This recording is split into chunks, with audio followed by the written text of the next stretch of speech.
एक राजकुमारी थी जिसका नाम मीरा था। वह एक छोटे से लेकिन सुंदर महल में रहती थी। यह महल एक जादुई शक्ति से बना हुआ था, जिसके कारण यह दुनिया की हर तरह की हौसला अफजाई और खुशी से भरा हुआ था। लेकिन मीरा हौसला मंद नहीं थी। वह जादुई महल की सुंदरता के पीछे एक तुहिनपन महसूस करती थी, एक ऐसी बेचैनी जो उस मसूल गिरती रहती थी।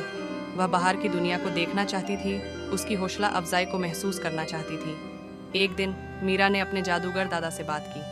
उन्होंने उसे एक पोशीदा रसदार रास्ते के बारे में बताया, जो कि महल के पीछे छुपा हुआ था और जहां से बाहर निकालने के लिए एक रास्ता खुलता था।